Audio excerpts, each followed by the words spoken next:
जब आश्रम पर पहुंचे तो एक वृद्ध स्वामी जी अपने दो शिष्यों के साथ प्रतीक्षारत थे। थोड़ी इधर उधर की बातचीत के पश्चात वृद्ध स्वामी जी कहने लगे, यह दोनों मेरे शिष्य हैं। दोनों मेरी सेवा में तत्पर हैं। मैं अब काफी वृद्ध हो चुका हूँ। मेरी एक कुटिया है जिसमें 4 कमरे तथा एक रसोई है। आपने देखी रखी है। इन दोनों का यह कहना है कि उसने मेरी अधिक सेवा की है, इसीलिए कुटिया उसे मिलनी चाहिए। मुझे दोनों एक समान प्रिय है। क्या करूं? महाराज श्री शांत चित्त सब सुनते रहे। फिर स्वामी जी ने दोनों शिष्यों को संबोधित करते हुए कहा, जब स्वामी जी ने आपको साधु बनाया था तो आपको ऐसा कुछ कहा था कि आपको कुटिया देंगे? एक शिष्य, उस समय स्वामी जी के पास कोई कुटिया थी ही नहीं। ना हम कोई कुटिया लेने के लिए साधु बने थे। अब जब स्वामी जी के पास कुटिया है तो यह प्रश्न उपस्थित हुआ है। यह उसे मिलनी चाहिए जिसने अधिक सेवा की हो। महाराज श्री, कुटिया किसको मिले, इस बात का निर्णय का अधिकार आपके पास है या स्वामी जी के पास? एक शिष्य, निर्णय का अधिकार तो स्वामी जी के पास ही है। महाराज श्री, तो क्या स्वामी जी का निर्णय आप दोनों को ही स्वीकार नहीं होना चाहिए? एक शिष्य, होना तो यही चाहिए। महाराज श्री, तो फिर यह विवाद क्यों? क्या आप स्वामी जी के अधिकार में हस्तक्षेप नहीं कर रहे हैं? गुरु की प्रसन्नता में ही शिष्य की प्रसन्नता होनी चाहिए। कृपया एक नश्वर कुटिया के लिए अपने द्वारा की गई सेवा का स्तर नीचे मत गिराइए। यदि आपके प्रारब्ध में हुआ तो कुटिया तो क्या, आपको बड़े बड़े आश्रम प्राप्त हो जाएंगे। किंतु साधु साधन के लिए साधु बनता है, किसी आश्रम को प्राप्त करने के लिए नहीं। वह कर्तव्य समझकर सेवा करता है, किसी पारितोषिक को पाने के लिए नहीं। सेवा के बदले किसी वस्तु या पद की आकांक्षा करना सेवा भाव को अपमानित करना है। दोनों शिष्य महाराज श्री की बातों से निरुत्तर से हो गए। कुछ देर तो दोनों को कुछ सुझाई ही नहीं पड़ा कि क्या बात करें। फिर एक शिष्य ने साहस बटोर कर कहा, सिद्धांत रूप से आपकी बातें हृदय को प्रभावित करती हैं, किंतु मन अभी भी नहीं मान रहा। महाराज श्री, मन अभी मान भी कैसे सकता है? अभिमान तथा वासना के अधीन जो है। मन को मनाने के लिए अभिमान तथा वासना से रहित होना पड़ेगा। कुटिया प्राप्त करने के पीछे तुम्हारे मन की वासना ही कारण है, जिससे प्रभावित होकर आप गुरु शिष्य संबंध के रहस्य एवं महत्व को समझ पाने में असमर्थ हो रहे हो। बुद्धि के विवेक, हृदय के भाव तथा कर्तव्य की भावना को जगाओ। जब तक मन के पीछे चलते रहोगे तथा मन वासना के अधीन बना रहेगा, तब तक जीवन में प्रत्येक निर्णय विवेक रहित तथा भाव विहीन होगा। स्वामी जी तो अपने शिष्यों के साथ चले गए तथा महाराज श्री आश्रम वासियों को संबोधित कर कहने लगे, एक लल थी जो सब प्रकार के लोभ से परे थी। उसके नाम पर कोई मंदिर, आश्रम, स्थान कुछ भी नहीं। त्याग तथा अपरिग्रह का मूर्तिमान स्वरूप। शरीर पर ढंग का वस्त्र भी नहीं, रहने का ठिकाना नहीं। एक यह शिष्य है जो अपने गुरुजी की कुटिया के स्वामित्व के लिए लड़ लड़ मर रहे हैं।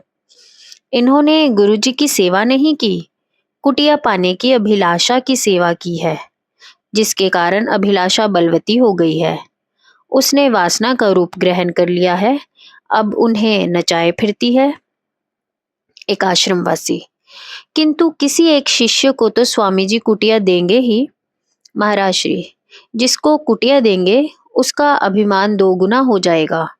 वह अपने आप को अन्यों की अपेक्षा विशेष मानने लगेगा। सेवा का मार्ग भूलकर उसमें लोकेशना बढ़ जाएगी। अपने आप को महापुरुष प्रदर्शित करने में, उसे झूठ का सहारा लेने तथा दिखावा करने में भी संकोच नहीं होगा। इस प्रकार उसकी पतन उन्मुख यात्रा शुरू हो जाएगी। आश्रमवासी: और जिसको कुटिया नहीं मिलेगी वह?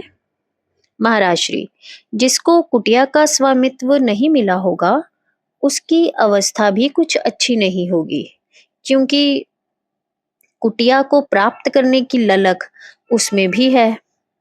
नहीं मिलने पर उसे मानसिक दुख होगा। वह अपने गुरु बंधु को अपना शत्रु मानकर उससे घृणा करने लगेगा तथा द्वेष की अग्नि में सदैव जलता रहेगा। उसे नीचा दिखाने के लिए उचित अनुचित विवेक भी भूल जाएगा।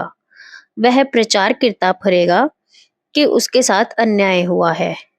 वह यह भूल भी जाएगा कि अन्याय करने का दोषारोपण वह अपने गुरु महाराज पर ही लगा रहा है। उसका मन गिरता चला जाएगा। आश्रमवासी: यदि दोनों शिष्यों में से किसी के भी मन में कुटिया प्राप्त करने का लोभ नहीं होता, तो किंतु उनके गुरु महाराज किसी एक को कुटिया प्रदान कर देते, तो क्या फिर भी दोनों के मन की दशा ऐसी ही होती? महाराज श्री: यदि उनके मन के अंदर का लोभ तथा लोकेशना का भाव उदार हो जाएगा, तो मन की ऐसी अवस्था ही हो जाएगी जिसे कुटिया मिल जाएगी। यदि वह शिष्य यह मानकर चले कि वह उसे सेवा भाव को निरंतर बनाए रखने के फल स्वरूप पारितोषिक रूप में नहीं मिली, वरन यह गुरु महाराज की कृपा है, अथवा इसका गुरु महाराज ने मुझ पर एक उत्तरदायित्व डाल दिया है, अपनी आध्यात्मिक वृत्ति को बनाए रखें, कर्तव्य परायण होकर साधन में तत्पर बने रहें, तो यही कुटिया उसके उत्थान का माध्यम बन सकती है। दूसरा शिष्य भी, जिसको कुटिया नहीं मिली हो, यदि अभिमान लोभ के वशीभूत ना होकर यह सोच ले कि उसके मन में पहले कुटिया प्राप्त करने की कोई लालसा नहीं थी, उसके गुरु बंधु को कुटिया प्रदान कर उसकी योग्यता, सेवा भाव तथा सद्गुणों का सम्मान किया गया है, तो यह प्रसन्नता की बात ही है। ऐसा सोचकर वह साधन में तत्पर हो जाए। लल एक ऐसी साधिका थी जिसके गुरु महाराज के पास ना कोई कुटिया थी तथा ना उसके मन में किसी कुटिया या आश्रम के प्रति आकर्षण था। इसलिए वह निर्द्वंद होकर साधन कर पाई। साधक को यह समझ लेना चाहिए कि धन, वैभव, संपत्ति, यश अथवा अधिकार प्राप्त करना ना उसका लक्ष्य है तथा ना यह शाश्वत शांति प्रदान कर सकते हैं।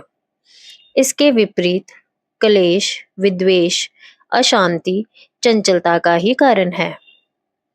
यह सब हो तो मन इसी में लगा रहता है। साधक इन्हीं के आश्रित होकर रह जाता है तथा भगवान का आश्रय छूट जाता है। मैंने कहा, यदि धन, वैभव, यश तथा अधिकार प्राप्त नहीं हो, किंतु मन में इनके अभाव की प्रतीति हो तथा इन्हें प्राप्त करने की जिज्ञासा हो, तो यह जिज्ञासा भी उसी प्रकार कष्टकर है। महाराज श्री: दुख तथा कलेश के कारण धन, वैभव अथवा अधिकार इत्यादि नहीं, अपितु इनके प्रति आसक्ति, तृष्णा या कामना है। धनिक व्यक्ति को धन के अभाव की प्रतीति अधिक रहती है, इसलिए वह अधिक से अधिक धन कमाने की जुगाड़ में लगा रहता है। राजनेताओं को प्राय यश तथा अधिकार की लालसा रहती है। कलाकारों, खिलाड़ियों तथा पहलवानों को लोक प्रतिष्ठा की अधिक चिंता रहती है। इन दोनों में एक दूसरे से आगे निकलने की होड़ मची है। क्या कला, विद्वता आदि साधन में बाधक है?